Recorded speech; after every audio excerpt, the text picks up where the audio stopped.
aneurysms and myocardial infarcts, okay, because these are the big ones.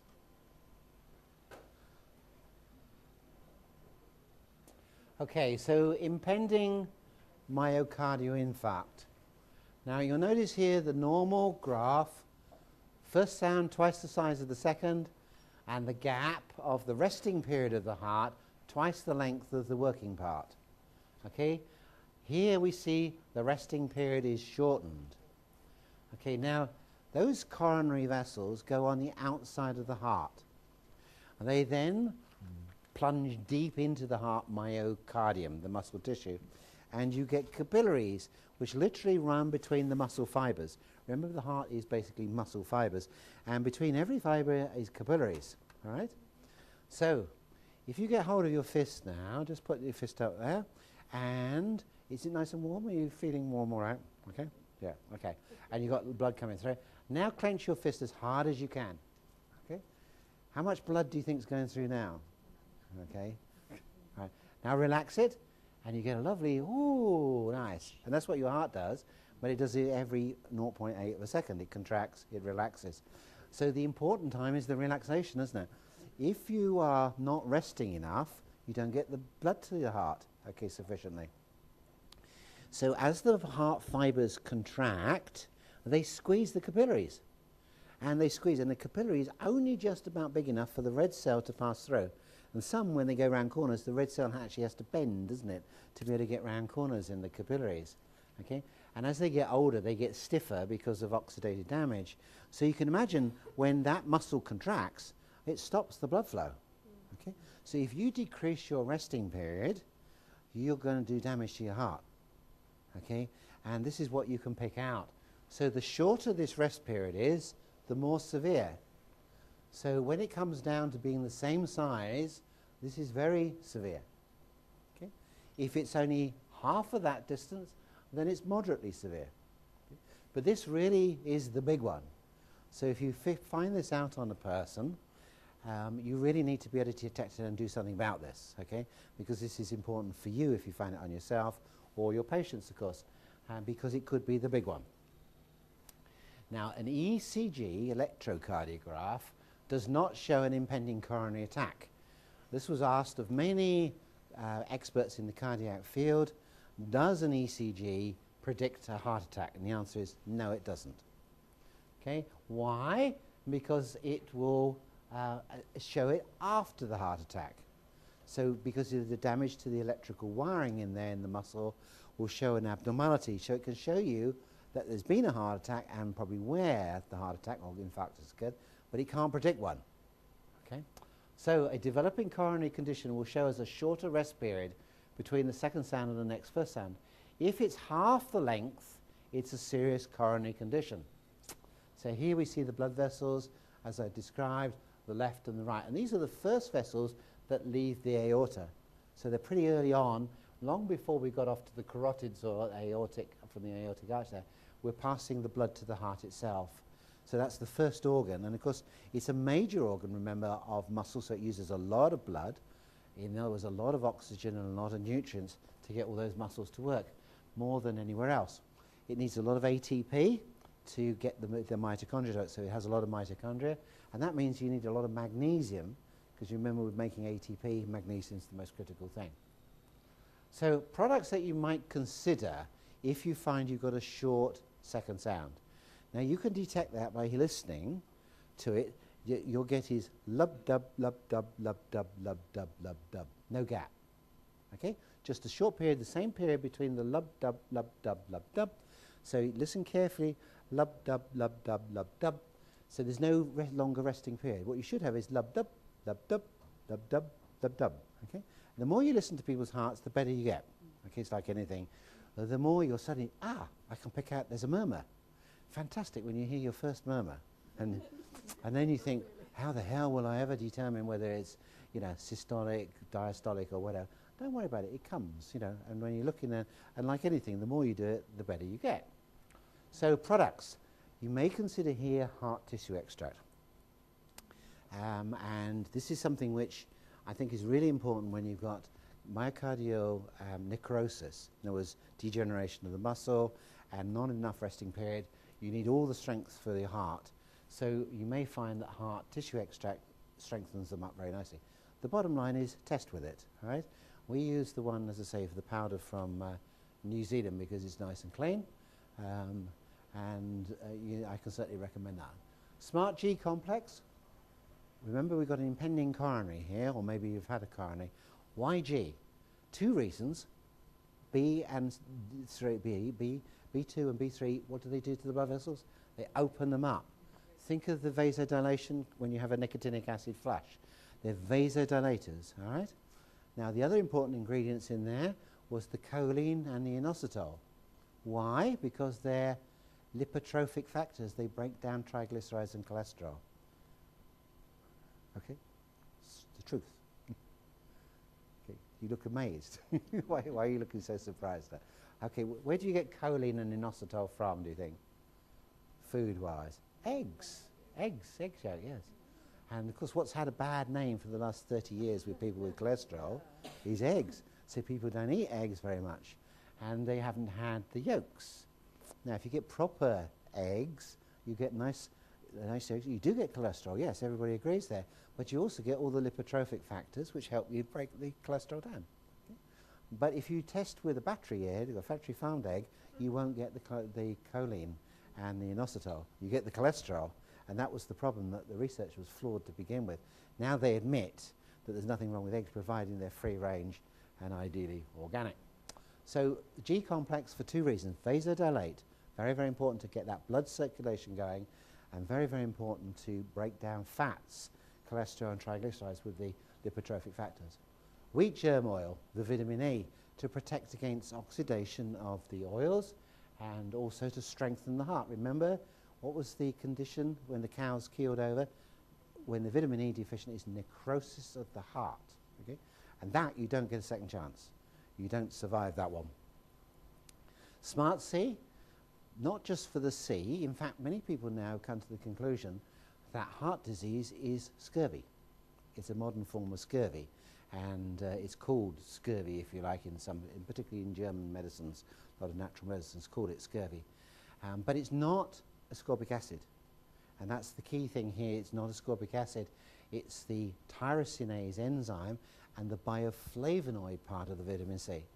Way back in 1930s, the research was done on vitamin C. The inventor, the discoverer of vitamin C in the first place, said that ascorbic acid does not solve scurvy. Okay? Limes and lemons do, but they never found ascorbic acid did. Ascorbic acid is an antioxidant which protects the vitamin C complex, which is a complex substance.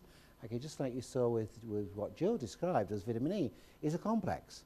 If you only use alpha tocopherol, that's all you see. But what she didn't really explain sufficiently in there was the other things. We didn't have time to explain about the phospholipids in vitamin E complex and the phytosterols. And phyto means plant, doesn't it? And sterol means steroids. It's a steroid precursor. Okay, that's why vitamin E is so wonderful for the jobs down below. Okay, so all the books always tell you, oh, vitamin E for the gonads and things, but why? And that's the answer, because it's the phytosterols. It's a complex vitamin E, and it's the same with all these Bs, and it's the same with C. C is a complex, and it must include the bioflavonoids. And the two major bioflavonoids is the so-called rutin or vitamin P permeability factor, and that stops you from bleeding. Okay, and this is why it's called, with the vitamin P deficiency, it's called the pink toothbrush syndrome. So when you clean your teeth, you get blood on the toothbrush because you hemorrhage very easily. Okay, so when you take the rutin, it strengthens your blood vessels up, and that's what you want when you're going to ticker problem, isn't it? Okay, damn the vitamin C, the ascorbic acid. It's the strengthening of the blood vessels you want, because it's those that give you trouble. Along with the rutin, we also put in asparagine. Asparagine is one other bioflavonoid which comes from the pith on grapefruits, and again fits very well with a lot of other bioflavonoid properties to make things more permeable and antioxidants. We put in alpha-lipoic acid into that. Why? Because we described that before. 10% alpha-lipoic acid to 90% vitamin C, ascorbic acid, will recycle it. So you don't have to keep taking higher doses of vitamin C, because you're using the old stuff it takes the oxygen, the oxidized electron, and just recycles it. So the dehydro becomes ascorbic acid, and so it goes round and round and round, which is a great thing. So you don't need massive high doses. Arginine has been known for some time because it's a precursor to nitric oxide, which nitric oxide opens the blood vessels up. Cinnamon is fantastic as well. Again, it's a vasodilator, a great spice. And culinary oils, again, to make everything more flexible and to get those phospholipids to work. So those would be the key things with a person who's got a possible myocardial infarct pending. Okay? So what your question is, when you listen to that heart, or you do the cardiograph and you say, what do I do? Just look on your chart, and that's what I put on there. So it gives you the clues. But that is not going to necessarily be 100%. Don't hold me to it, because you may say, I found somebody needs chromium. Fine, okay, if you find it, that's great. You know, I'm not saying that is the be-all and end-all. But you do tend to find it's the common things, the B's and the G's, you know, because they work antagonistically or opposite together.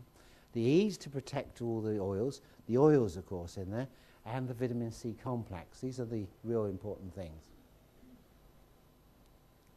So, heart attacks, okay? So if you're pending heart attack, you can help do everything you possibly can, and you may save that person's life by picking it up. So if you listen, lub dub lub dub lub dub lub dub. It's not fast, it's just, but there's no space, there's no rest, right? When the heart is fast, lub dub lub dub lub dub lub dub, but the spaces are still resting period, that's no problem. That's called tachycardia.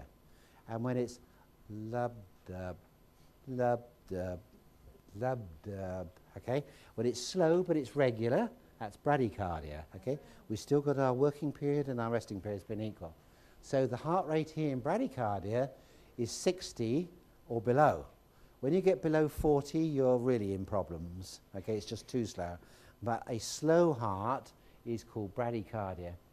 It's a slow cycle but normal ratios. And it may be due to an athletic heart, so-called. You know, somebody who does a lot of exercise, the pulse tends to get slower and slower, doesn't it? There are some people who genetically have slow heart rates. And when they get to 60, they're quite fast for them, right?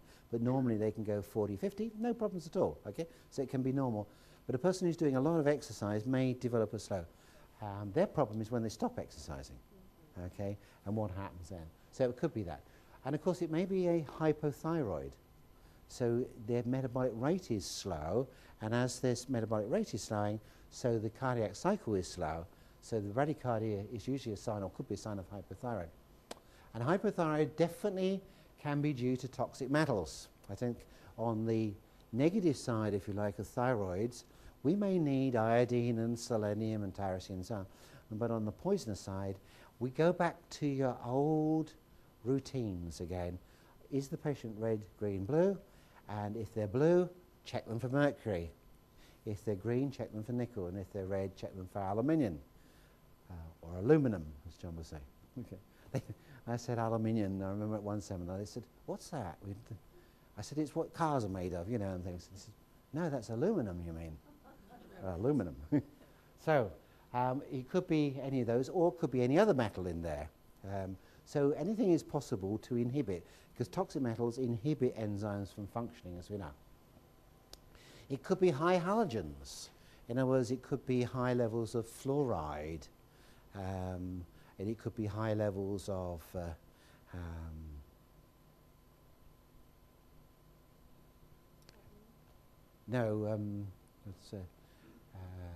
fluoride, iodide, bromide, that's it, bromide, okay. Other ones, other halogens, because they displace each other, don't they? So if you get a high level one, it tends to displace the ones on the other ones. Okay, so it could be high halogens. What I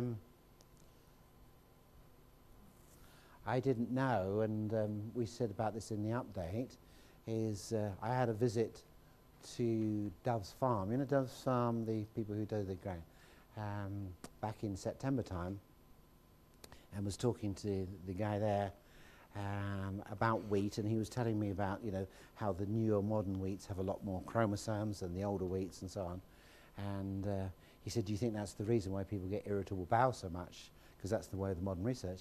And I said, well, yeah, but it could be also you know, the sprays on it. But he said, well, that's not the case with us because we're organic entirely. But I said, well, sometimes there's other things. Do you fumigate? Because what I didn't know is they fumigate most wheat. And he said, oh, he said, that's not the issue, really. He said, what we're worried about.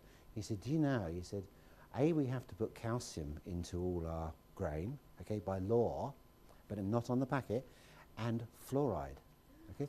Fluoride goes in every bit of flour that you have, okay? If you buy a whole grain, you can make your own, there's no fluoride.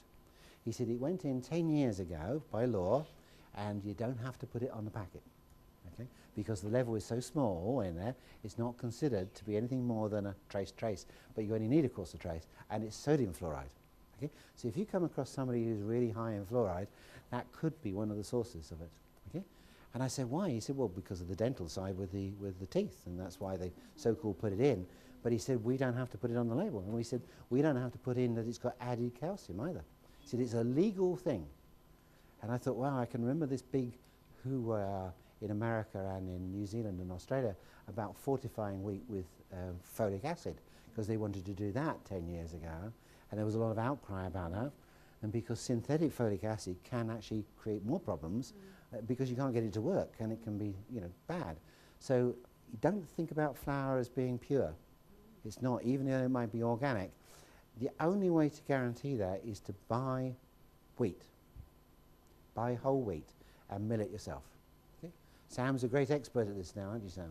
Sam, if you ever want some flour, just ask Sam. He'll wind his machine. He's got a hand grinder, and it takes him nearly the evening to do 5 ounces. Not after you told me I've got a problem with my heart. That's his exercise. But he's got one hell of a strong right arm as a result of the milling. And now he's going to spend £300 or whatever on a proper mill. Okay, we use a Vita mill, Vita press. Vitamix, yeah. That's the quickest way to do it, Vitamix. It takes about 1 minute and you've got a kilo done, and that's great. But there's some attachments with Kenwoods, do attachments and things. But when you've actually tasted, like people did on the update, tasted real bread made from real wheat, freshly milled, you know. We mill it and then we make it, okay? It's that quick. And even the dog likes it. Okay? The dog's breakfast is what? And you must eat it within 2 to 3 days. After that, it's beginning to go a bit hard, which means basically the oils are becoming oxidized on there. That's when it's time to give it to the dog. Okay. Okay. That's probably why. Okay. Oh, there you are. You've been quietly, they're accusing us of quietly poisoning the dog. Okay. Okay, so halogens, allergy. So what can slow a thyroid down is allergy. We talked about particularly wheat with red people. Chemical toxicity, particularly from toiletries. Okay, the stuff that people smother on, the chemical mimickers, which can inhibit thyroid function, enormous. And cosmetics, of course. And radiation, exposure to any form of radiation will go into the thyroid, the radioactive isotopes. Okay, this is the fear when Chernobyl went up of radioactive iodine, would go straight into there. So radioactive elements can cause thyroid dysfunction. Products to consider with a sluggish thyroid. Tyrosine, maybe. You get tyrosine in a lot of nuts, peanuts especially. Unlikely to be deficient in tyrosine, but sometimes. Iodine, and always check iodine in for different forms. Sometimes people will only respond to kelp, which is a natural organic iodine, you know, with all the other trace elements with it. Sometimes the iodine extracted from kelp will show. We like that particular product. And sometimes it has to be potassium or magnesium iodide that the body needs or the gland needs. So you need to test sometimes with 2 or 3 things. So think kelp, think iodine, the organic iodine from concentrated kelp, and think iodides, which are magnesium and potassium. And sometimes you find even black walnut will show, because that's a good source, and rosemary, the herb. When rosemary shows up, many times that's because of the iodine. You know, it's that really dark, lovely brown colour. Okay, zinc and selenium are used to convert T4 to T3. So the deiodinizing enzymes may need selenium and zinc. Okay, remember the richest source of selenium that I taught you? is watercress. Good, you've been listening. That's fantastic. Okay, toxic metals. How to get toxic metals out? Yarrow, very good herb to detoxify. Black walnut is a good backup. You know, somebody was asking earlier, well, what do you use for toxic metals? Usual ones, yarrow, black walnut, very good. Lemon balm, particularly for green people, very good at getting nickel out. And the solanine, someone was saying about the deadly nightshades, solanines. Lemon balm, great. And of course, all these herbs, they're all culinary herbs. You know, they're traditional herbs that people use. So the great thing about that is they're culinary herbs. They're not medicinal herbs. All right, got it?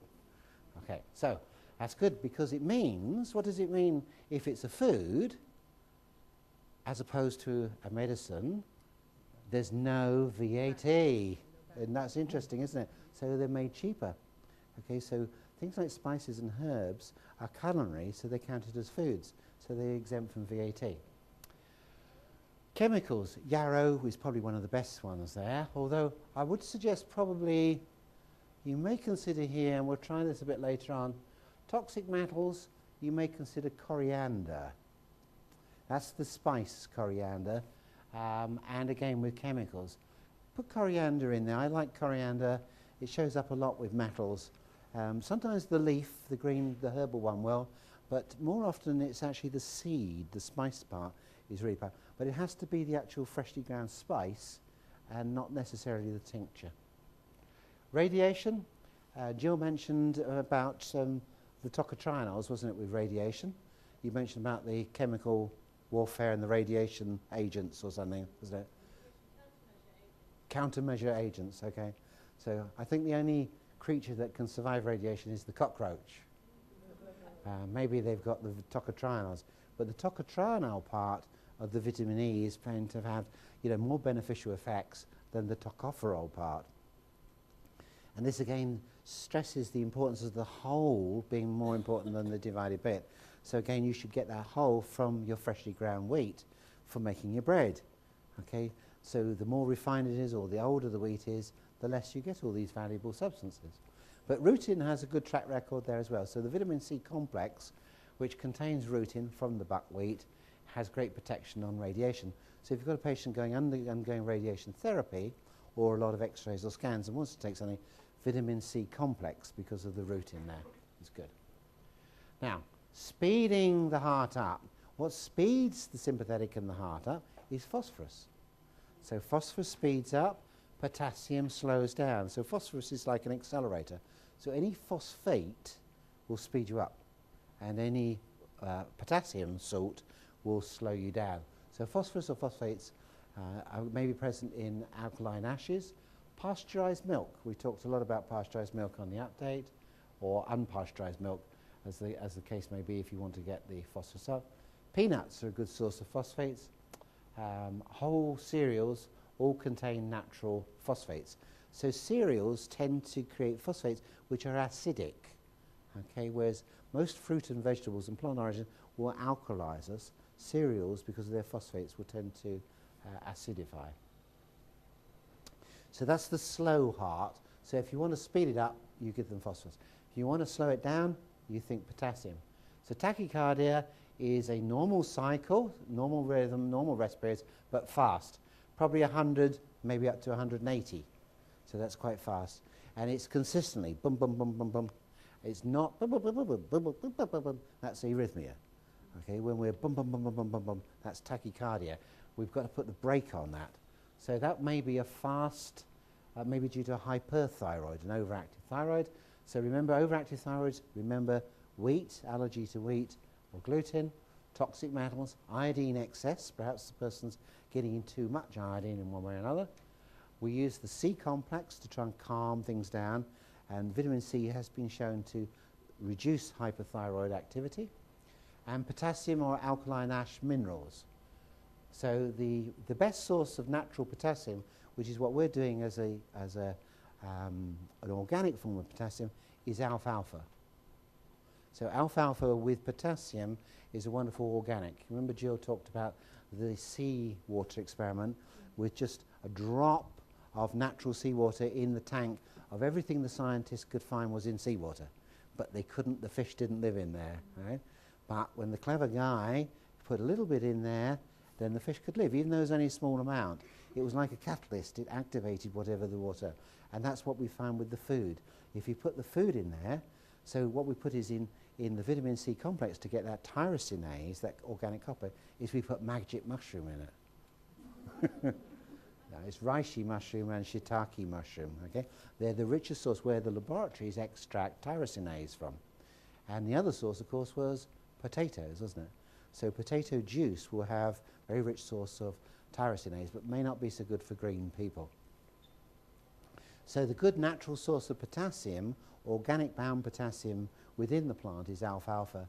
So the new product coming out with the potassium will be alfalfa with potassium. Consider stimulants, excess stimulants. Again, fast heart rate could be tea, coffee, colas, chocolate, MSG, aspartame, alcohol, recreational drugs, or allergy. Okay, so any of those can trigger it off. Alcohol definitely does. I know if I've drunk too much and I go to bed, it's bum, bum, bum, bum, bum, bum, bum, bum, bum. And you can't turn the damn thing off, you know. It's only when the alcohol eventually metabolizes. But of course I blame it on something that I've eaten rather than Okay, right. Now, let's move very quickly now because we've done most of the work. Okay, because the rest is going to be fairly straightforward. So the first ones that we looked at are really the muscular conditions. All right. So we looked at the things which can affect the power of the muscle, and also impending coronaries, and we haven't done aneurysms yet. So we want to do aneurysms in a minute. So let's have a look at murmurs.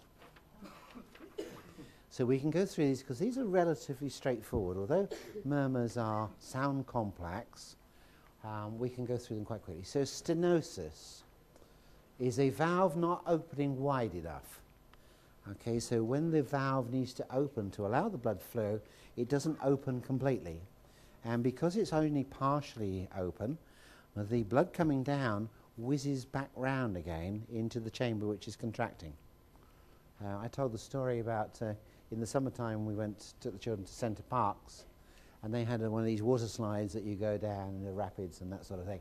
And we plunged down into this pool around there, and the next rapid down there, I couldn't get to it because I got to the side of the pool and the current of the water was swilling round and back because all the water wasn't going into the waterfall, it was swilling back. That eddy current, it's called, was coming back. And the nearer I got to the waterfall to go over, the more I went back, okay?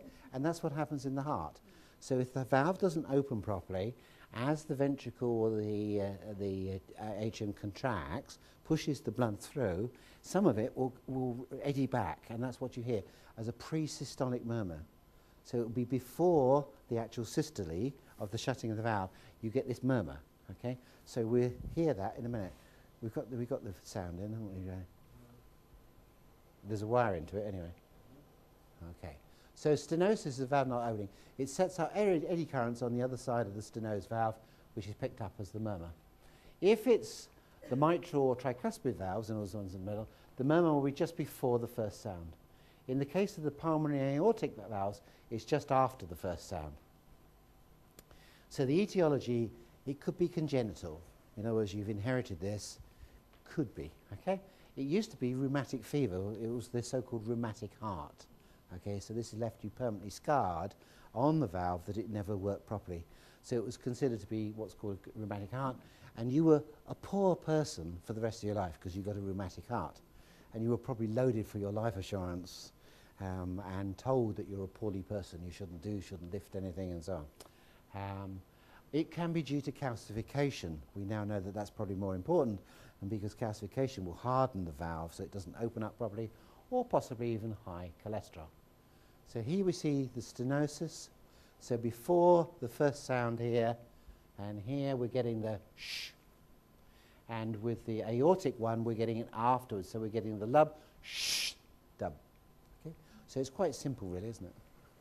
So let's have a look. So that's the animation of the mitral valve. So see, this is viewed from underneath. So it's looking up from the ventricle into the atrium above there. So see how the valve it's a bicuspid, the mitral valve, so it's got two cusps, one here and one here. And you see how it's shutting?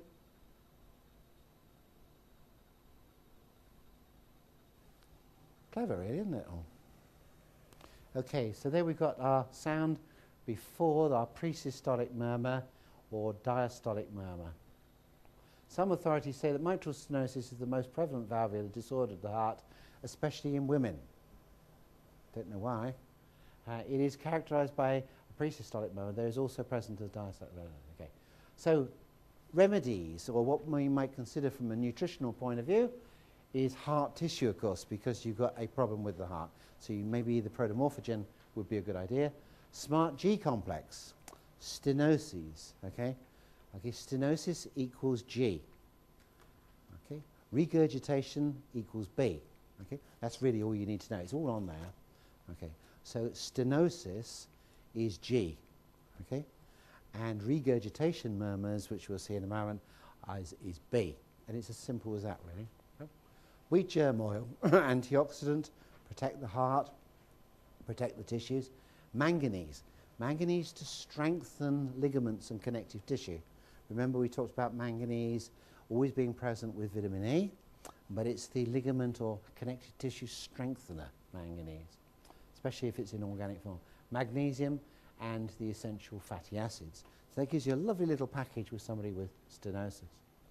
Regurgitation, on the other hand, is a murmur with the blood leaking out back into the atrium from the ventricle during the closing period of the ventricle. Most are due to an enlarged heart or a heart basically that's out of shape. So when the heart is out of shape, remember it could be mechanical because of a deviation in the thorax, etc. The valve doesn't shut properly. So if this valve doesn't shut, you get leakage or regurgitation. Okay? That means you're going to have an inefficient amount of blood circulating around, because most of the blood will go down the aorta or into the ventricle, but some of it will leak back. Okay? And that is always going to be, we'll see, is B. So the mitral is always going to be, mitral and tricuspid is after the first sound, because it's a leaking back. So we've got our first sound, which is the contraction of the ventricle and the closing, and then you get the murmur, because we're actually going back through the valve again, the lip valve's making. So let's have a listen to a mitral regurgitation. So this will be after the first sound. Plenty of volume now. Good.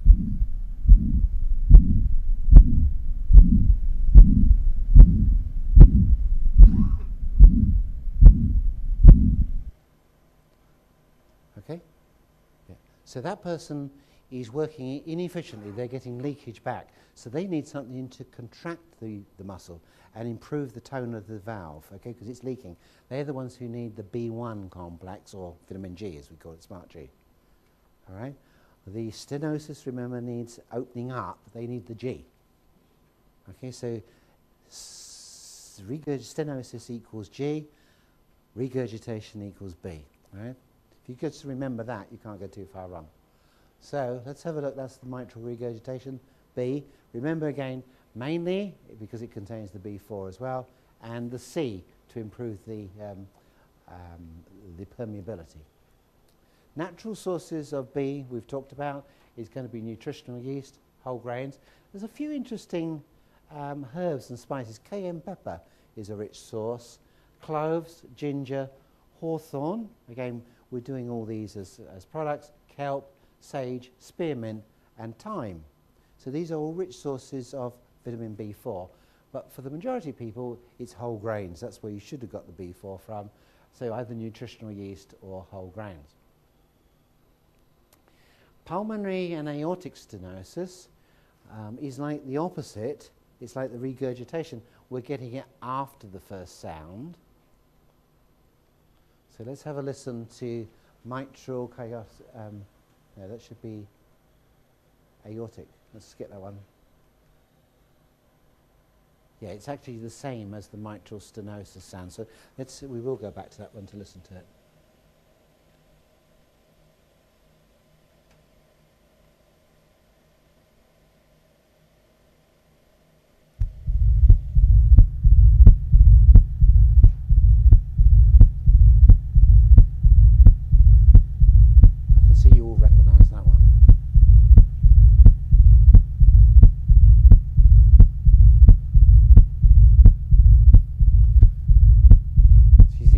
cardiologists listen to this all day, every day with every patient, and they'd be able to pick out exactly, which bits.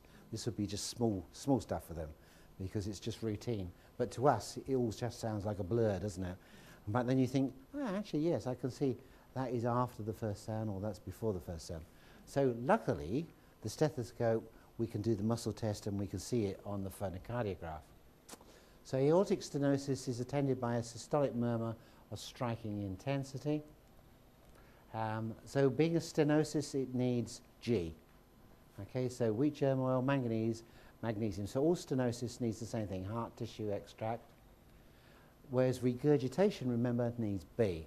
So regurgitation is after the second sound, because it's the closing of the aorta and pulmonary valves here which allows the leakage. So let's see if we can listen to the aortic regurgitation.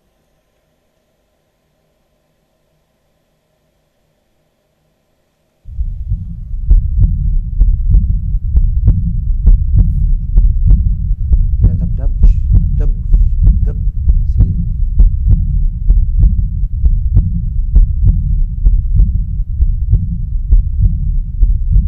Something from a horror movie, isn't it? You're about to see Vincent Price come in now. Or maybe Michael Jackson. Okay, so you can see where they get the idea of horror movies from abnormal heart sounds. So it produces a diastolic. Okay, so B. So B and C always consider with regurgitations. So regurgitations are going to be after the heart sound, will always be the B to strengthen it up. Stenosis will be before the heart sound, because it's an eddy current, and that needs G. All right, so good. Okay.